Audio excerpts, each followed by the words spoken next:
I've only got a date with the mall after this. Oh, okay. Like with the mall itself? With the mall itself, yes. Hi, it's friendship celebration time, and I am here with my friend Mo. That's me. That's you. That's me. We were having lots of fun conversation before things started. Mm-hmm. And as much as I would like to continue having that conversation, which I might come back to, I want to know if you remember how we met. I do. We met Michael's show. What was it? It wasn't Life and Death. It was Emotional Baggage. We had just done 80 Days. And I don't know if you saw Around the World in 80 Days. I did. Think you were an audience member. And he may have introduced us afterwards as saying, "Hi, this is Jason. He's going to be my next project. And so are you." And then we were in rehearsals for Emotional Baggage together. Yeah, that whole rehearsal thing is pretty much how that happened. Yeah. I don't remember like the first magical moment. I'm sure it was magical. Like we locked eyes and we were like, yes, friends for life. But I do know that it was in that particular space. So. Yeah,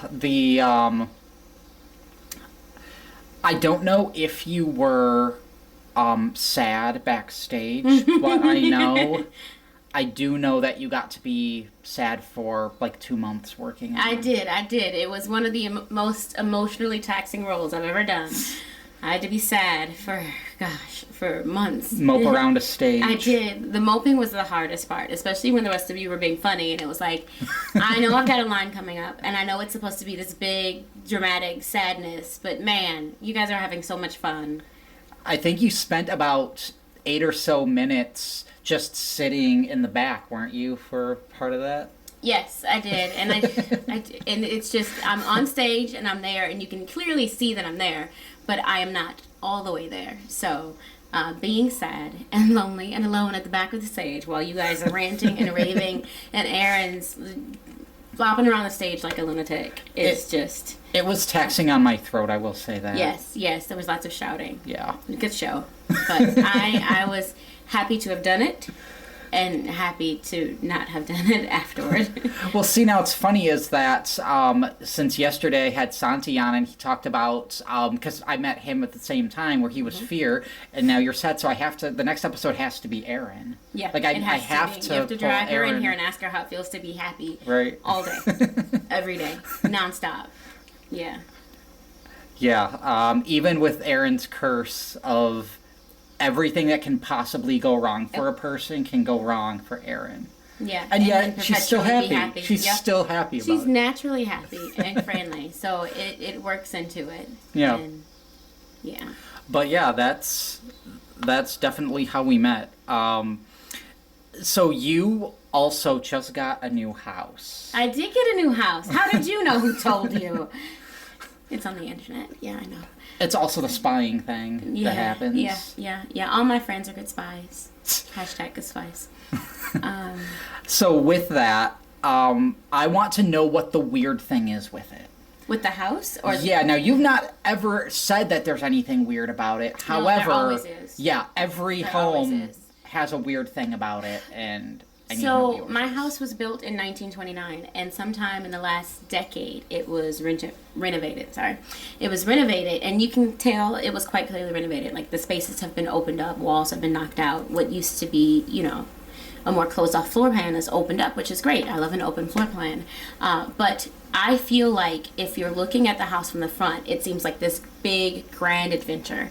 But once you walk inside, there's 2 bedrooms in my house. There are 2 bedrooms, there's a kitchen, there's a living room. There's not a real dining room because I think they compromised by putting in a second bathroom by trimming off a piece of the dining room. So from the front, from the side, it's like, oh, this is wonderful. I've got 6 rocking chairs on my porch, the grand brick front. It's all great. And then you walk inside and it's like, so where's the rest of it? And I often look at it from the back and it looks like somebody's like trimmed off the back half of the house. And I'm like, was there more? Did there used to be more? Where did it go? Because the front is so interesting and the back is so flat that I'm like, there are secrets here, and I'm not quite sure if I want to know the answers to the secrets. I think you got a set piece. I think you accidentally bought a set piece. I did. It's like the biggest running joke. It's like, I open this door, it could be my backyard, or it could be a portal into another world. I'm not quite sure. Every time I let the dog out, it's a crapshoot. Why is the inside so small? Are the walls just like really thick and that the frame takes up? I think that whoever remodeled it had a lot of DIY, the heart of a DIYer, and they did a lot of the work themselves. So when they were engineering certain spaces, I think that they built out too far in some areas around walls. Like the staircase is double wide. Like we could walk up side by side, you and I, up my staircase to the second floor, which is really great if you've got wide hips. But at the same time, it's like, where else could that space have gone, right? So I just think that they probably partially contracted it and partially just did it themselves, and this is what it landed into. I think there was a mishap with the contractors. I think there was something dark that happened, and the previous owners had to cover something up. I think some of the length is hiding another secret. It could be. It's not under the stairs, though. There's a movie called People Under the Stairs. Yeah. It creeped me out as a child. I'm very traumatized about under the stair spaces, which I've thoroughly vetted in this house entirely. And while these stairs don't look like they are natural to the house, they're definitely like something somebody added on. There are no bodies. No trap doors and no hidden spaces. I have double checked and price checked to make sure. Yes. So you answered more of my questions with that? Yes. All right.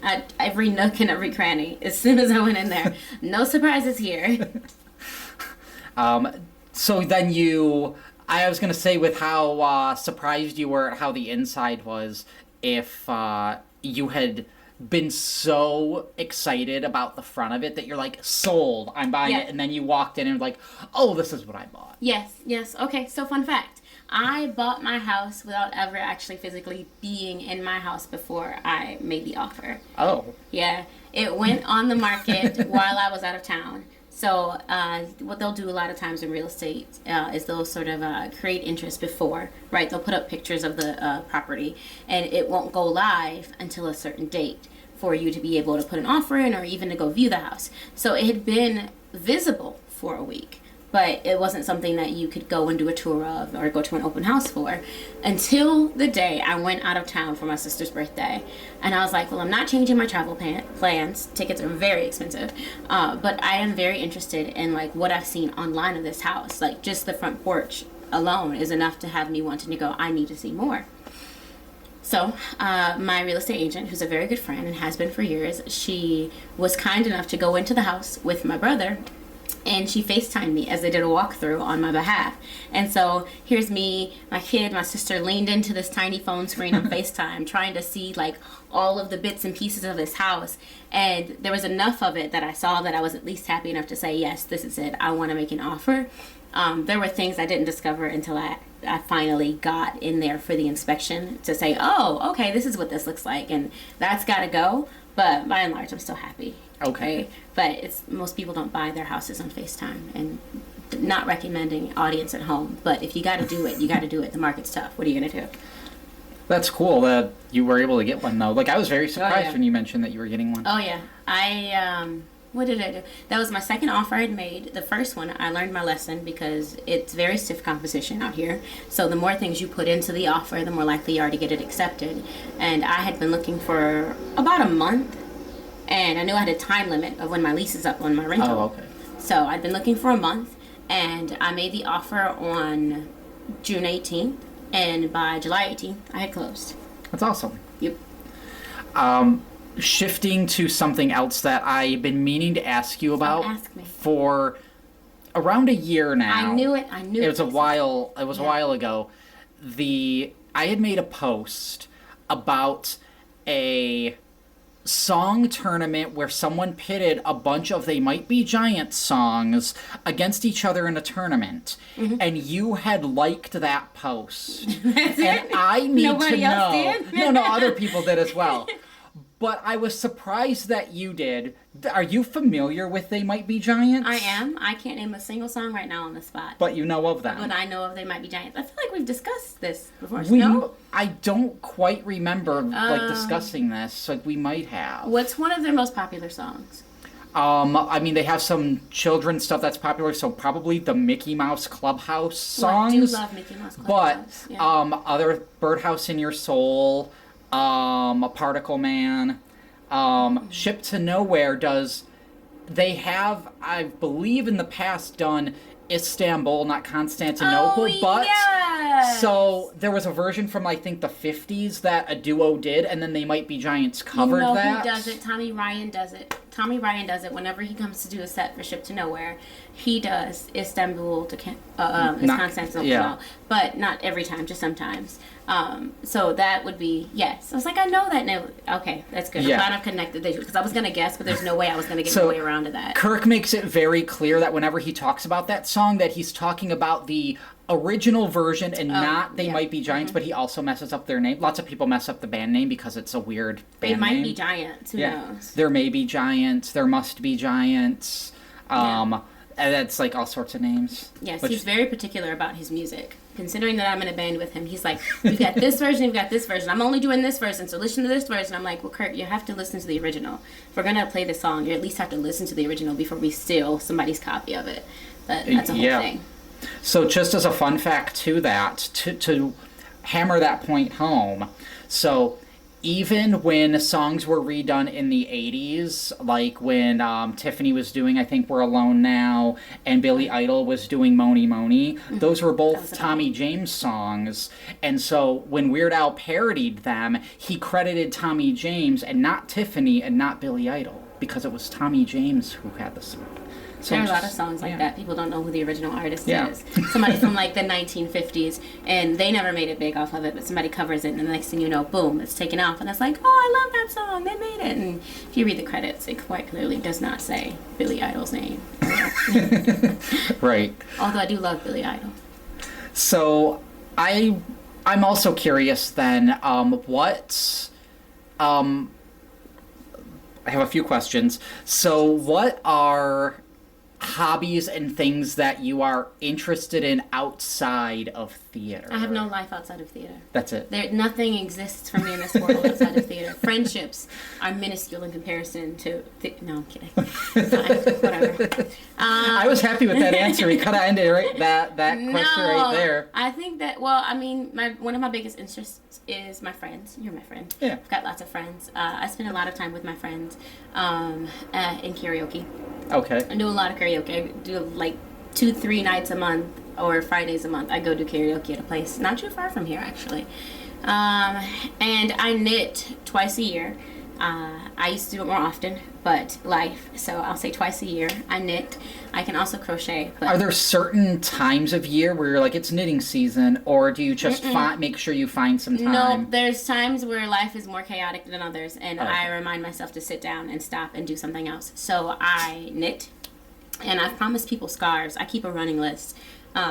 This list has to be at least a decade old, and I'm backlogged about 8 people. But if I say I'm going to do it, I'll do it eventually, just not when you expect it. I have two half-finished scarves, like on 2 separate sets of needles. But yeah, I pick it back up, so just whenever the mood calls for it. I also do paint by numbers. If you didn't know, you can go on to Amazon, #Amazon. I should get promo credits. But Amazon does have these different canvases with the picture drawn out, and then the little bitty squares and circles and whatever where you can paint it.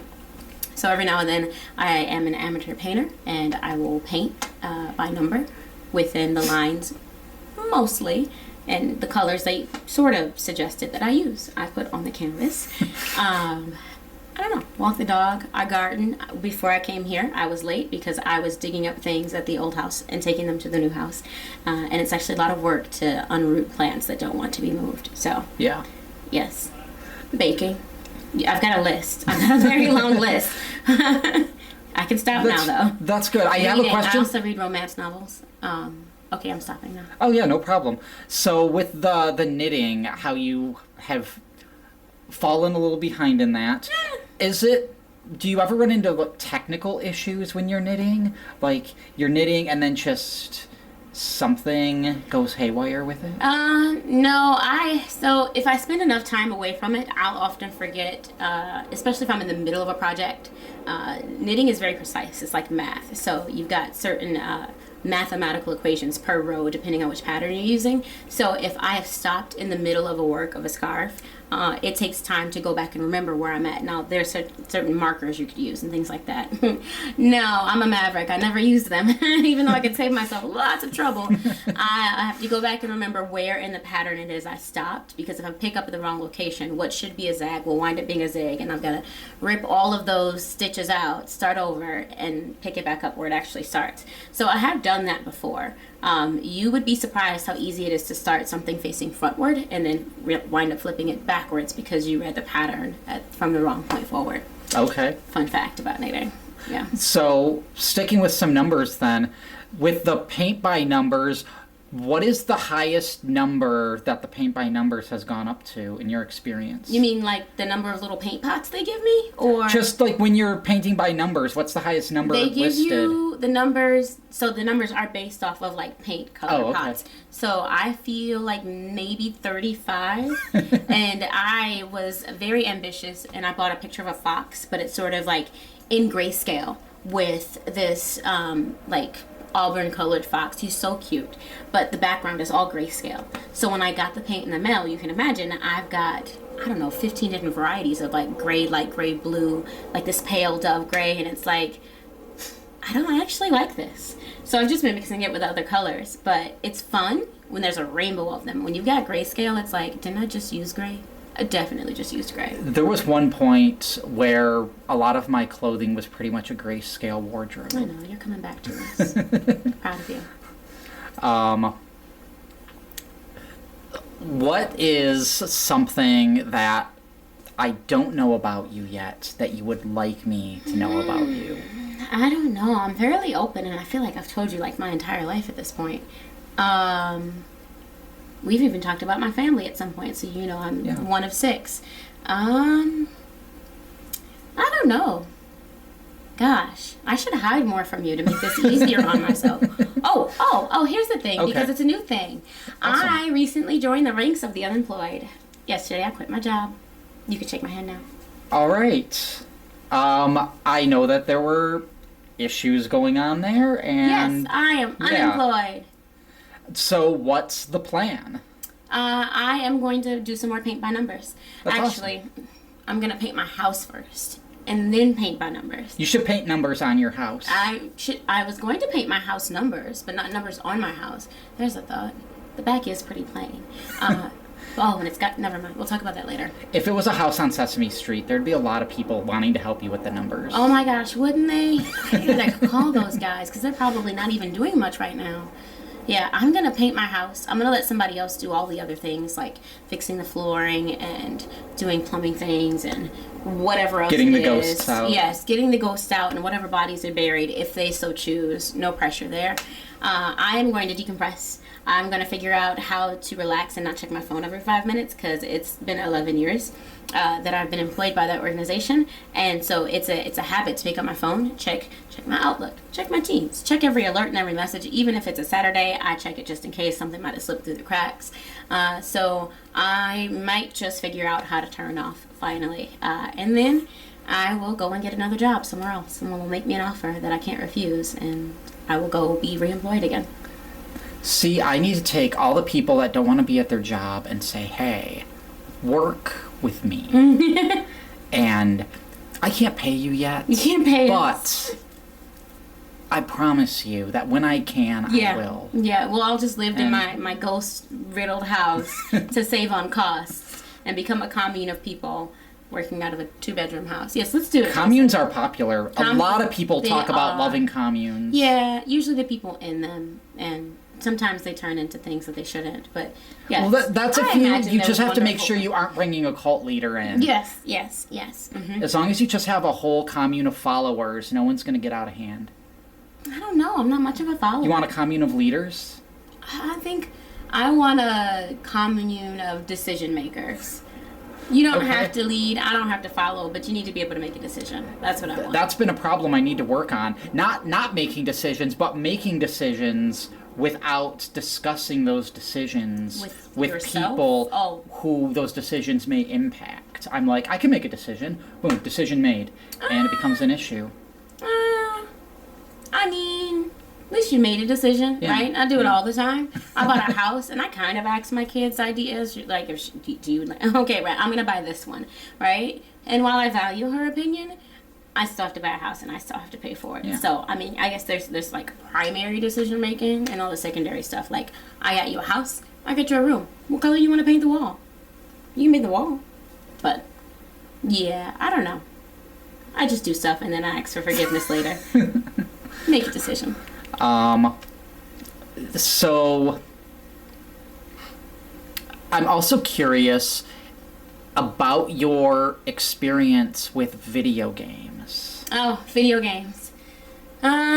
So there's a gap here. I played them when I was younger, right? Yeah. I was born during the time of Duck Hunt and Nintendo, before Okay. Sega was birthed. I played Super Mario Brothers and all of the wonderful games from the 90s when I was allowed to. I didn't have a game system myself. My brother did, and we had one in our household. Yeah. There were many of us, but there was one, and it primarily belonged to my brother. So when I could and when I was allowed, I played video games. I had friends who had video games that I would play. By the time I get to middle school, it was, what game system is GoldenEye on? Oh, that's Nintendo 64. Nintendo 64. Yeah. So I had a friend who had GoldenEye. I promise you I went over their house like nearly every day in the summer, and I was like, I got it. I'm Pierce Brosnan.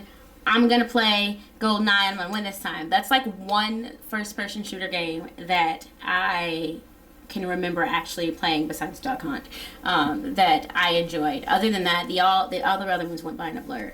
Yeah. So I'm like a 90s kid gamer, and then there's a gap when I went to high school, college, became a miniature adult that I didn't game at all. Yeah. And now I'm into Animal Crossing. Yeah. Oh, okay. I got a Nintendo Switch during the pandemic. We play Animal Crossing. I have my own island. Somehow the child is the cult leader on said island, and so she suddenly makes decisions that we don't always agree on.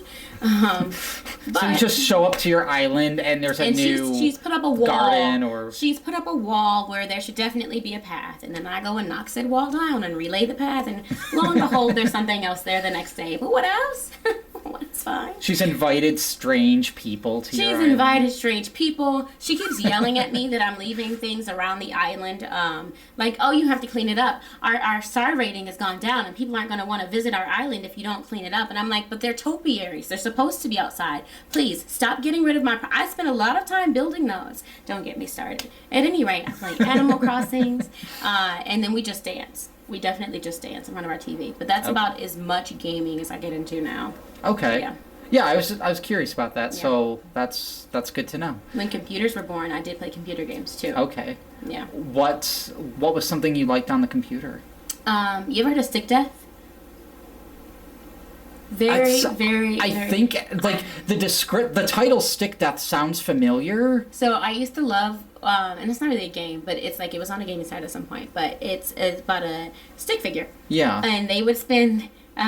He would die in various ways, and it was sometimes graphic and often hilarious, and it was one of my favorite things. That's one of the first things I remember from like having access to a computer is Stick Death, and I should see if that's still alive. Yeah, I want to look it up after this because it sounds familiar. Like I'm pretty sure I've seen it. I know I've never played it. Just your standard like hangman stick figure and blood and at whatever body part is injured, and then whatever's happened to him in the little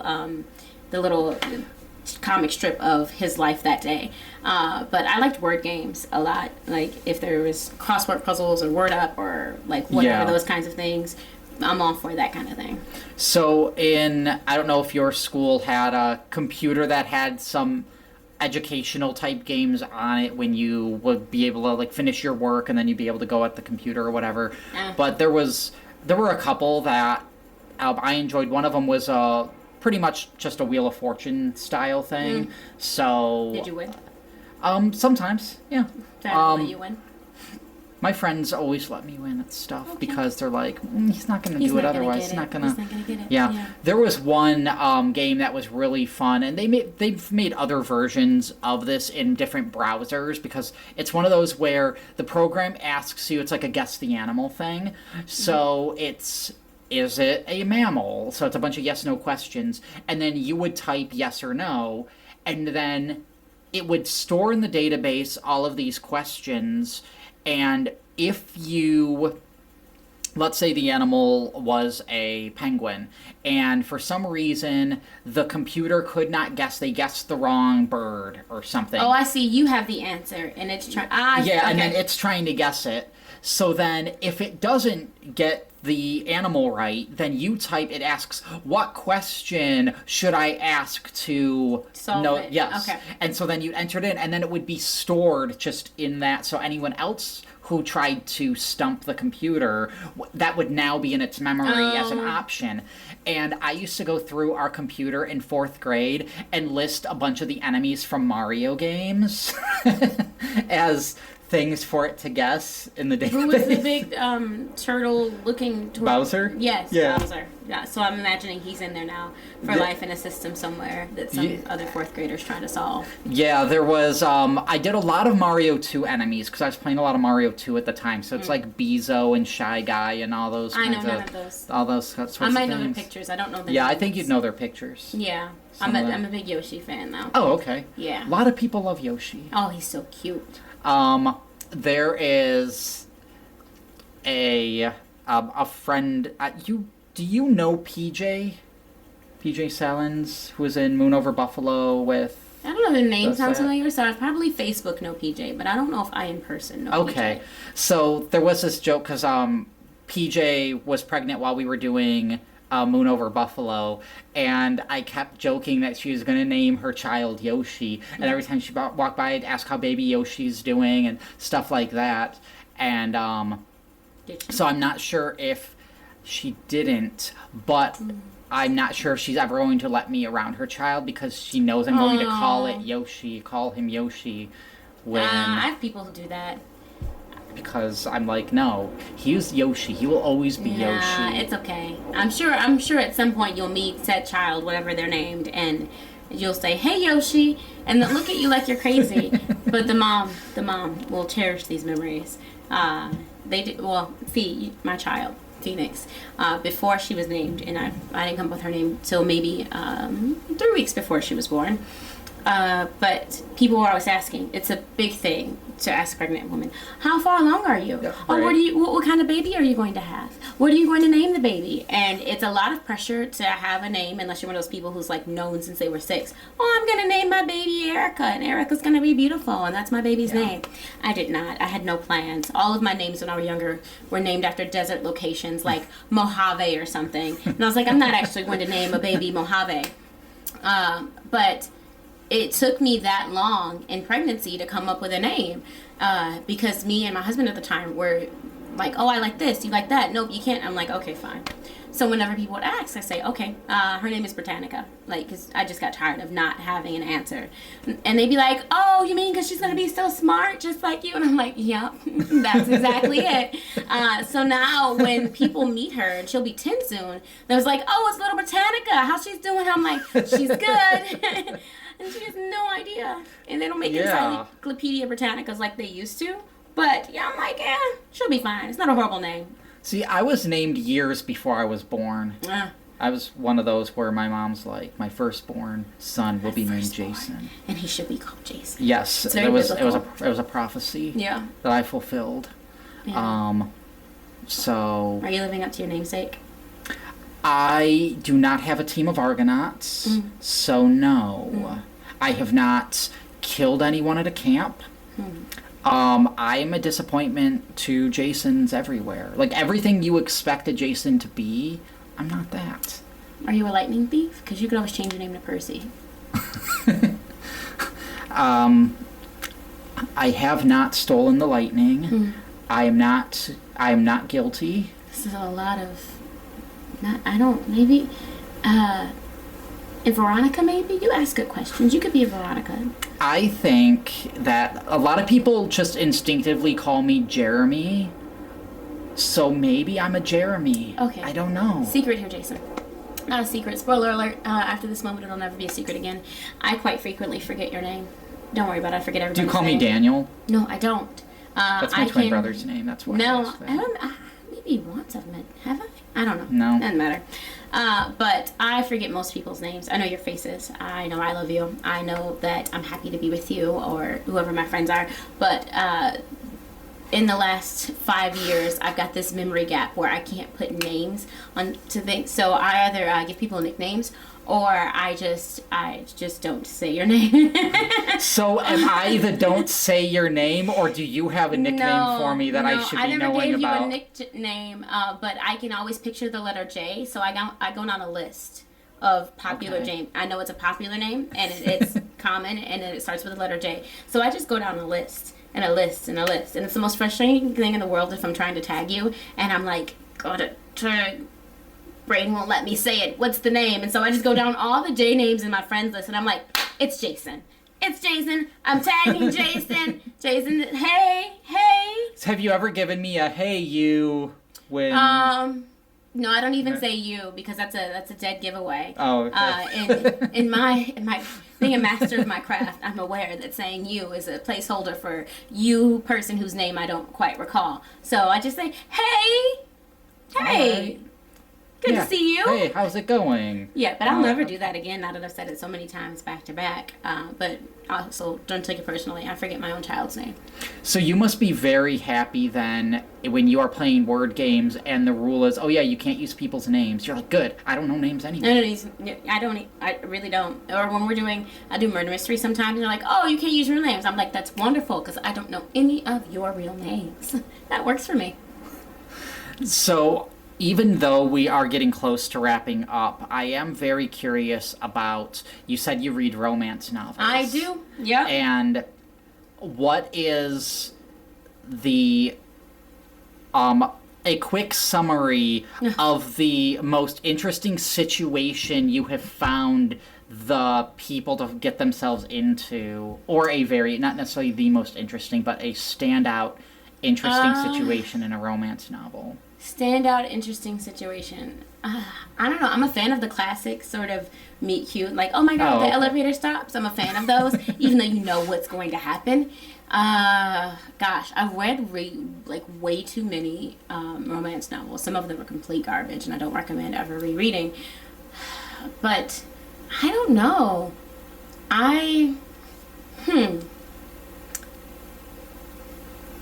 don't know. I'm gonna have to. I've read way too many of them, and now they all just seem normal. You know what I mean? Like, if you'd have asked me when I was 16, 17, 18, when I was reading appropriate things for that age group, I probably could have given you a better answer. But if we fast forward 20 years, they all just seem like, oh my gosh, that's really cute. I've read the ones where people meet chasing after the same dog, or they get stuck in the same elevator car, or they come to a dating service and it's like, I need you to find me a boyfriend, and then you wind up dating the person who did the interview because, oh, they're a matchmaker. Well, they finally met their match. I've read the frenemy, the ones who are enemies turn relationship, the next door neighbors who was like, I hate you, you've moved your potted plant over into my driveway for the last time, I'm gonna teach you a lesson, and suddenly they're lovers for life. Have you tried to recreate any of these moments? Not purposefully, but I live my life because I'm dating currently, like it's a romance novel, and this could be the moment. This could be the moment. You had a performer, co-actor, someone, writer, a friend or something after a show run out and chase someone down in a parking lot for goodness. You? Oh, yes. That's a wonderful story. Thank you for reminding me, Jason. At this point in my life, I am saying yes to things, even if they're the most ridiculous, outrageous things. There's no reason to say no. After Sister Act, one of the shows, me and another girl were whispering about, oh, that's a cute boy. All right, and cute boy after a show, there's a crowd of people trying to say hi to the actors, do whatever. And so I had made eye contact and said, hello, I like your jacket, I think, to this gentleman. And he says, thank you. And then he carries on, and then my phone rings, and I carry on and pick up the conversation. I come back from said conversation, and he's disappeared. So I turned to my fellow actress, and I said, where'd he go? And she says, oh, you mean the guy with the cute, and the, I was like, yeah, that guy. She says, oh, he walked out the door. And I was like, oh, sadness. Moment's gone. And she's like, I'll go get him. And I was like, no, you won't. She's like, yes, I will. And I was like, girl, you are not going to run out that door and chase after a stranger just because I think he's cute. She's like, yes, I will. Watch me. Here, hold this. Runs out of the theater, through the back door, down the street, catches him just as he's about to get in his car and says, hey, my friend thinks you're cute, and she's a nun in the show. No, yes, I was a nun in the show, but I was like, maybe you should not have led with the word nun.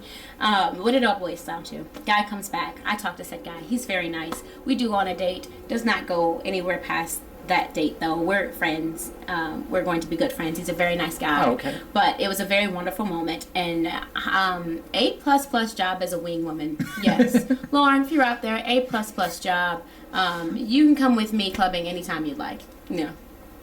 Has she wing womaned for you after that point? No, but she's always at the ready. Every time I see her, she's like, so, need anybody lately? And I'm like, no, but if I need to, I know where to find you. No, that's fun. So since I do have to wrap it up now. What?